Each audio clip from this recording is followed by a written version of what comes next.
अस्सलाम वालेकुम। Salman trades and farming में वेलकम। दोस्तों इंक्यूबेटर से निकले थे बटेर के चूज़े। तो लेकिन वो इसलिए कि गलती ये हुई है कि हम लोगों ने इंक्यूबेटर से फ़ौरन ही 1 घंटे बाद निकाल लिए, जिसकी वजह से ये सर्वाइव नहीं कर सके, ना खाया पिया ना सर्वाइव किया। इसलिए ये गलती आपने नहीं करनी। जब इंक्यूबेटर से बच्चे निकलें तो कम से कम 24 से 30 घंटे या 36 घंटे तक उसको इंक्यूबेटर में ही रहने दें, तो उससे वो ठीक रहते हैं। वरना ना कुछ खाते पीते, मैं हर कोशिश कर ली इनको खिलाने पिलाने की, लेकिन नहीं खाया क्योंकि जल्दी निकाल लिए गए थे, तो ये उनकी ग्रोथ नहीं हो सकी। इनको बीटर में भी इनको अंडे में जैसे होते हैं उसका माहौल मिलता है। अब ये देखें, ये इंक्यूबेटर में है, वो खा भी रहा है, उसको खाना अंदर रखा है, कोई इसको 36 घंटे हो गए हैं। इसने यहाँ पे बैठ के खाना भी खाया और अपना एक्टिव भी है, फुल एक्टिव है। तो इनको बीटर में ही रखें। ये देखें खाना खा रहा है और मुंह मारा। वो जो थे उनको मैं पूरी कोशिश कर ली कि उसने नहीं खाना खाया। और अभी दूसरा वाला जो है वो अभी तकरीबन सुबह ही अंडे से निकला है, उसको इंशाल्लाह कल शाम तक निकाल लेंगे। इसको घंटे तक मैं निकालूंगा, इसको 36 घंटे हो गए हैं, दूसरा वो जो खाना खा रहा है। तो ये देख लेना, अंडे अभी निकलते जाएंगे। तो इनको 36 घंटे से पहले इंक्यूबेटर से नहीं निकालना। उसके बाद 0 नंबर फीड, 1 नंबर फीड जो होती है डे फर्स्ट की और चूज़े की, वो ला के ग्राइंड करके बारीक करके डाल दें इनको, तो आराम से खाते रहते हैं। खा रहा है चूज़ा। अब जिस तरह खा रहा है, उनको मैं बड़ी कोशिश की लेकिन उन्होंने कुछ नहीं खाया, क्योंकि वो प्री मेच्योर थे। उनको जैसे ही मैंने वैसे ही अंडे से बाहर निकले, उनको मैंने घंटे बाद ही निकाल लिया था, तो वो गलती की। तो आपने भी जैसे ही अंडों में से ये निकलें, 36 घंटे के लिए या 30 घंटे के लिए इनको बीटर में रहने दें, और उसके बाद फिर आप उसको टेम्परेचर मेंटेन करके किसी ब्रूडर में रखें। अभी देखें फुल एक्टिव है, फुल खा रहा है। अब ये भी जैसे निकलते रहेंगे और हर एक को मैं 36 घंटे में के बाद निकालता रहूँगा।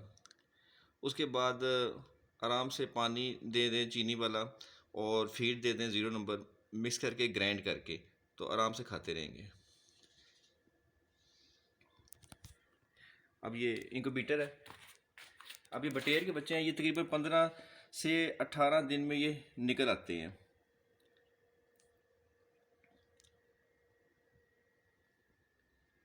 एटी फाइव की ह्यूमिडिटी आज हुई है, क्योंकि अब बस ये निकल रहे हैं। पहले इसकी ह्यूमिडिटी रखी थी 65 तक। ये फुल एक्टिव है ये अंदर।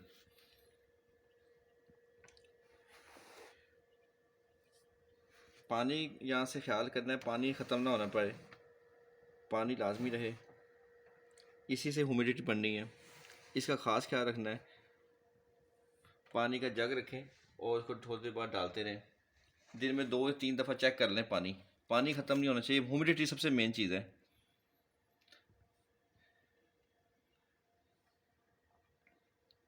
और यूपीएस लाजमी लगा होना चाहिए, क्योंकि बिल्कुल भी ये बंद ना हो प्रोसेस। इसके बाद फ़ीड का आपको ज़रूर बता दूं कि फ़ीड आपने लाजमी बात है कि इनकी जो बनी बनाई फ़ीड होती है मार्केट से, वो जो डे फर्स्ट की होती है वही ला के ग्राइंड करके देने, क्योंकि बहुत छोटा होता है। तो इसको आप ग्राइंड करके पाउडर बना के रख देंगे आगे, तो ये आराम से खा लेगा।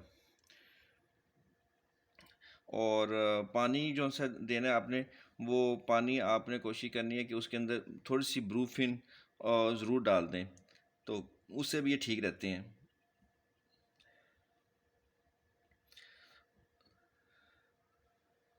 और टेम्परेचर का ख़ास ख्याल करना है, टेम्परेचर मेंटेन होना चाहिए। इनका टेम्परेचर रहता है 34 से 35, वो ब्रूडर का टेम्परेचर आपने सेट कर लेना है।